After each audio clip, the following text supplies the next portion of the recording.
بسم اللہ الرحمن الرحیم۔ سورہ نساء پارہ والمحسنات ہم شروع کر رہے ہیں 8واں رکوع۔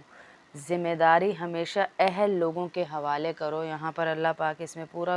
ہمیں بتا رہے ہیں کہ کسی بھی غیر اہل کو ذمہ داری نہ دو، چاہے وہ مملکت کی ہو، چاہے وہ کسی بھی بڑے امور کی ہو، لیکن اہل ہو وہ۔ بسم اللہ الرحمن الرحیم۔ ألم تر إلى الذين أوتوا نصيبا من الكتاب يؤمنون بالجبت والطاغوت ويقولون للذين كفروا هؤلاء أهدى من الذين آمنوا سبيلا۔ جن لوگوں کو کتاب یعنی تورات کے علم میں سے ایک حصہ دیا گیا تھا، کیا تم نے ان کو نہیں دیکھا کہ وہ کس طرح بتوں اور شیطان کی تصدیق کر رہے ہیں، اور کافروں یعنی بت پرستوں کے بارے میں کہتے ہیں کہ یہ مومنوں سے زیادہ سیدھے راستے پر ہیں۔ یہ اس واقعے کی طرف اللہ پاک تذکرہ اس کا کر رہے ہیں کہ یہ مدینہ منورہ میں آباد کچھ یہودی تھے۔ یہودیوں نے حضور صلی اللہ علیہ وسلم کے ساتھ ایک معاہدہ کیا اور معاہدے کی بار بار خلاف ورزی کی، اور مسلمانوں کے دشمن کفار کی حمایت کیا کرتے تھے۔ اس واقعے کی طرف یہاں پر تذکرہ آ رہا ہے کہ انہوں نے تو کفار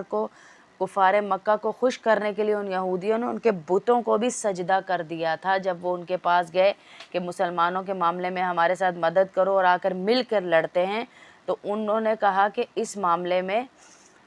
کفار کو یہاں مخاطب کیا جا رہا ہے کہ وہ تو ایسے جھوٹے ہیں کہ یہودی اپنے آپ کو بھی وہ کروانے کے لیے انہوں نے کفار کا بھی ساتھ دیا، حالانکہ وہ کسی کے بھی نہیں ہیں، اپنے سوا کسی کے نہیں ہیں۔ اولئک الذین لعنہم اللہ ومن یلعن اللہ فلن تجد له نصیرا۔ اولئک الذین لعنہم اللہ، یہ وہ لوگ ہیں جن پر اللہ کی پھٹکار پڑ چکی ہے، اور جس پر اللہ پھٹکار ڈال دے اس کے لیے کوئی مددگار نہیں پاؤ گے۔ اللہ جس کو چاہے ذلیل کرنا، پوری دنیا لگ جائے عزت دینا، اسے کوئی عزت نہیں دے سکتا۔ اللہ یہاں یہ کہہ رہے ہیں میں نے ان پہ پھٹکار ڈال دی ہے، تو تم لوگ چاہے پیسہ کے لبادے اوڑھ کے کہو کہ بڑی عزتوں والے ہیں، بڑے مقام والے ہیں، مقام والے نہیں ہو سکتے وہ۔ ام لہم نصیب من الملک فاذا لا یؤتون الناس نقیرا۔ تو کیا ان کو کائنات کی بادشاہی کا کچھ حصہ ملا ہوا ہے؟ اگر ایسا ہوتا تو یہ لوگوں کی گٹھلی کے شگاف کے برابر بھی کچھ نہ دیتے۔ اگر اللہ کہہ رہا ہے ان کو میں کوئی اختیار دے دیتا تو یہ گھٹلی کے برابر بھی کچھ نہ دیتے لوگوں کو۔ یہودیوں کی مسلمانوں سے دشمنی اور عناد کا سبب قرآن نے یہ بیان فرمایا کہ انہیں یہ توقع تھی کہ جس طرح پچھلے بہت سے انبیاء کرام بنی اسرائیل میں سے آئے تھے، اسی طرح وہی دشمنی چلی آ رہی ہے، حسد چلا آ رہا ہے کہ حضور صلی اللہ علیہ وسلم بھی ہمارے ہی ہوتے، ہماری قوم میں سے ہوتے، نبی ہمارے قوم میں سے آتا۔ یہ لوگ حسد میں مبتلا ہو گئے، اور خلافت و حکومت تو اللہ تعالیٰ کا ایک فضل ہے۔ اللہ کہہ رہے میں جسے چاہوں دوں اور جس سے چاہوں چھین لوں۔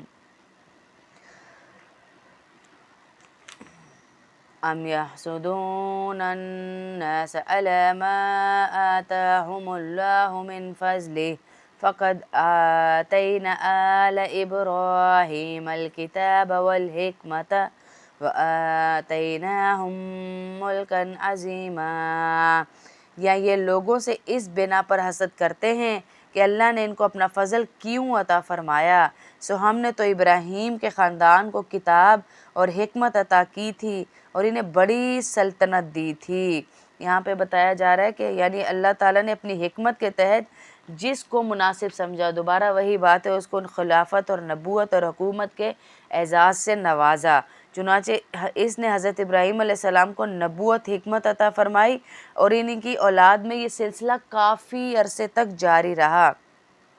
چنانچہ ان میں سے مثلاً حضرت داؤد علیہ السلام، سلیمان علیہ السلام نبی ہونے کے ساتھ ساتھ حکمران بھی تھے۔ اب تک ان کے صاحبزادے حضرت یعقوب کی اولاد میں نبوت و حکومت کا سلسلہ جاری تھا۔ پھر اگر ان کے دوسرے صاحبزادے حضرت اسماعیل کی اولاد میں سے حضرت محمد صلی اللہ علیہ وسلم کو یہ اعزاز بخش دیا ہے، تو اللہ کہہ رہے ہیں تمہیں کس چیز کی تکلیف ہو رہی ہے، میری مرضی میں جس کو چاہوں حکومت دوں، جس کو چاہوں میں اسے مملکت دوں اور نبوت دوں۔ فَمِنْهُمْ مَنْ آمَنَ بِهِ فَمِنْهُمْ مَنْ آمَنَ کچھ کہہ رہی ہیں آنٹی؟ اچھا، فَمِنْهُمْ مَنْ آمَنَ بِهِ وَمِنْهُمْ مَنْ صَدَّ عَنْهُ وَكَفَى بِجَهَنَّمَ سَعِيرًا۔ چنانچہ ان میں سے کچھ ان پر ایمان لائے اور کچھ نے ان سے منہ موڑ لیا، اور جہنم ایک بھڑکتی ہوئی آگ کی شکل میں ان کافروں کی خبر لینے کے لیے کافی ہے۔ ان الذین کفروا بآیاتنا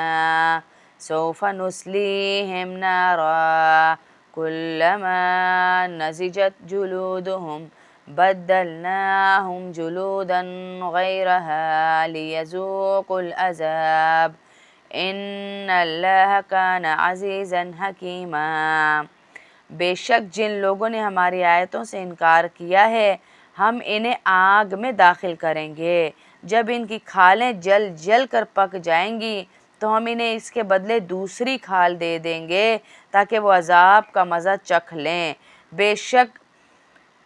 اللہ صاحب اقتدار ہے اور صاحب حکمت بھی ہے۔ کفار کے بارے میں اللہ پاک کہہ رہے ہیں کہ ان کی کھالوں کو اتنا جلایا جائے گا، اتنا جلایا جائے گا کہ جل جل کے پک پک کے جب یہ بالکل ختم ہو جائیں گی تو میں دوبارہ ان کو رینیو کر دوں گا تاکہ ان کو یہ عذاب ملتا رہے۔ یہاں پہ کھال کا تذکرہ اس لیے کیا کہ اب دیکھیں جب ہم انجیکشن بھی لگاتے ہیں تو ہمارا جو اندر کا حصہ اس میں اتنا درد نہیں ہوتا، صرف بس کھال سے اندر جو سوئی جانی ہے اس کا درد ہوتا ہے۔ تو ہماری یہ میڈیکل سائنس نے بھی ثابت کیا کہ ہماری کھال جو ہے نا اصل درد کو محسوس کرنے والے اعضاء اس کے اندر ہیں، خلیات اس کے اندر ہیں۔ تو اس لیے اللہ نے یہاں پر کھال کا کہا کہ درد ان کو زیادہ محسوس ہو، ان کی کھال کو میں جلاتا رہوں گا۔ ان اللہ یأمرکم ان تؤدوا الامانات نہیں والذین آمنوا وعملوا الصالحات سندخلهم جنات تجری من تحتها الانہار خالدین فیها ابدا لهم فیها ازواج مطہرہ وندخلهم ذلا ذلیلا۔ اور جو لوگ ایمان لے آئے ہیں، اللہ پاک کہہ رہے ہیں جو لوگ ایمان لے آئے ہیں انہوں نے نیک عمل کیے ہیں، ان کو ہم ایسے باغات میں داخل کریں گے جن کے نیچے نہریں بہتی ہوں گی، جن میں وہ ہمیشہ ہمیشہ رہیں گے، وہاں ان کے لیے پاکیزہ بیویاں ہوں گی، اور ہم انہیں گھنی چھاؤں میں داخل کریں گے۔ گھنی چھاؤں یعنی اشارہ اس طرف ہے کہ جنت میں روشنی ہوگی مگر دھوپ نہیں ہوگی، اتنی گھنی گھنی چھاؤں ہوگی کہ ٹھنڈا ٹھنڈا محسوس ہوگا۔ جیسے اللہ کے نبی صلی اللہ علیہ وسلم نے کہا کوئی ایک دفعہ سبحان اللہ پڑھتا ہے تو اس کے لیے اتنا بڑا درخت جنت میں لگایا جاتا ہے کہ عربی نسل کا گھوڑا 500 سال تک اپنی سپیڈ سے دوڑ لگائے پھر بھی اس درخت کا سایہ ختم نہیں ہوتا۔ تو اس سے بھی بڑی بڑی نعمتیں، لمبے لمبے درخت ہوں گے جن کے سائے ہوں گے، تو ہم ایک دفعہ دیکھ لیں سبحان اللہ کا کتنا ہمیں اجر اللہ رب العزت دے رہے ہیں۔ ان اللہ یأمرکم ان تؤدوا الامانات الی اہلها وَإِذَا حَكَمْتُمْ بَيْنَ النَّاسِ أَن تَحْكُمُوا بِالْعَدْلِ إِنَّ اللَّهَ نِعِمَّا يَعِظُكُمْ بِهِ إِنَّ اللَّهَ كَانَ سَمِيعًا بَصِيرًا۔ ایمان والوں سے مخاطبت ہے یہاں پر کہ مسلمانوں یقیناً اللہ تمہیں حکم دیتا ہے کہ تم امانتیں ان کے حقداروں تک پہنچاؤ، اور جب لوگوں کے درمیان فیصلہ کرو تو انصاف کے ساتھ فیصلہ کرو، چاہے یہ کوئی حکمران ہو، پرائم منسٹر ہو، صدر ہو، جج ہو، یا پھر گھر کے اندر ماں ہو، باپ ہو، بڑا بھائی ہو، کوئی بھی عہدہ اگر اللہ نے دیا ہے تو وہ اس معاملے کو اللہ کے اس حکم کو سامنے رکھے گا۔ یقین جانو اللہ تم کو جس بات کی نصیحت کرتا ہے وہ بہت اچھی ہے، بے شک اللہ ہر بات کو سنتا اور ہر چیز کو دیکھتا ہے۔ یا ایھا الذین آمنوا